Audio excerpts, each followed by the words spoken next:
Hello everyone, welcome back. In this video, I will be reviewing the steering wheel cover on Amazon, link in the description below. Now the first question is, why would you need something like this? Usually it's if your current steering wheel is starting to degrade from age, UV rays, or extensive usage. Or it could be that you just want to change the look. Either way, if you have a 2014 Mazda 6 or similar, or if you're looking at a similar product, then I hope this review will be useful for you. Let's start with a basic unboxing. In this case, the package is quite Spartan. It's a simple Ziploc bag. Inside we have the cover, instructions, and a bag of tools. Inside the bag we have a spatula, a roll of double-sided tape, a pair of scissors, two needles, and two spools of thread, one black and one red. I'll be using the black thread. Two needles are provided in case you lose or break one, I guess. The description says this is microfiber leather. In actuality, it feels more like leather and less like microfiber. The back also resembles the backside of leather, but it's probably safe to say this is 100% synthetic petroleum-derived plastic. Here are the instructions. They are kind of poorly written, so I'll sort of translate what they mean as I go through the process of installing this cover. And let's begin. The first step is to notice that the cover is not symmetrical. There's a front and a back when putting this cover on. The side with the longer protrusion is the front, so orient the cover accordingly when putting it on. It's a pretty tight fit, which is a good sign. The instructions say to verify that when you close the cover around the steering wheel that there's a gap of around 1 to 2 millimeters, no more or less. For me, I found that the cover just touches, leaving no gap. This was not an issue though. Next, the instructions say to put double-sided tape around the concave parts of the steering wheel. So that's what I'm doing here. I'm feeling around the steering wheel for concave areas on both the front and the back, and putting double-sided tape there.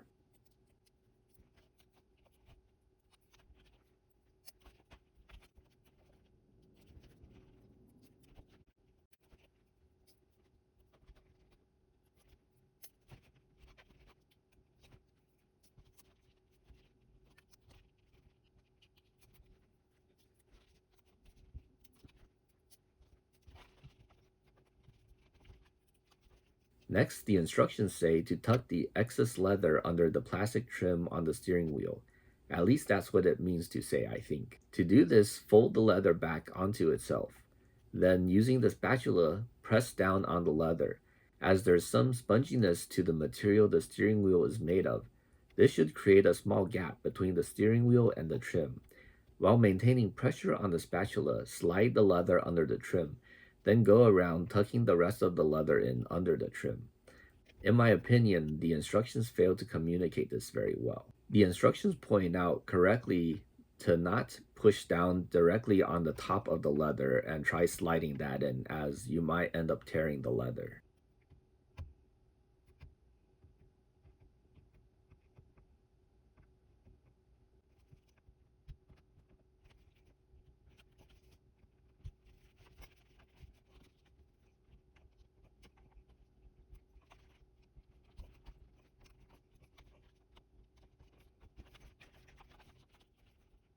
Now that all the excess leather is tucked in, it's time for the time-consuming process of sewing the cover together. Start by measuring out 4 times the length that you want to sew. Give it a little extra just in case, as the last thing you want is to run out of thread.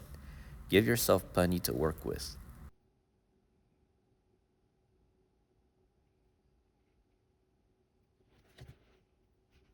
Starting somewhere in the middle, start sewing by just threading the thread under the line of thread on both sides of the cover.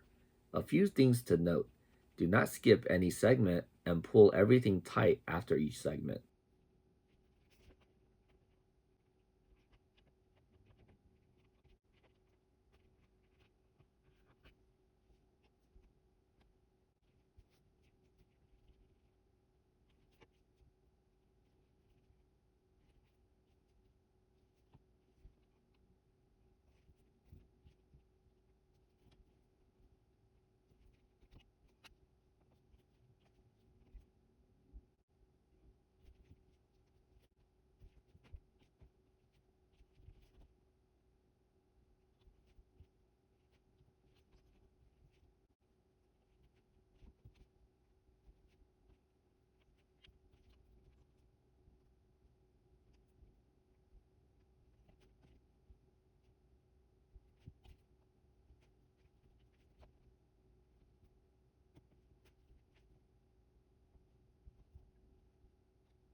After sewing to the end, knot the thread by wrapping the thread around the needle a few times while looping around the last segment and pulling it tight. Then tuck everything under the trim. The whole process took me around 3 hours, so it's not a walk in the park, but it's also not climbing Mount Everest.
In the end, this is what it looks like. I think it doesn't look half bad and it feels pretty good. Not loose at all. Now my biggest concern is how well and how long this cover holds up before disintegrating. I think only time will tell. I'll update the description with my findings. Well, that's all for this video. Thanks for watching and I hope this helps someone out there.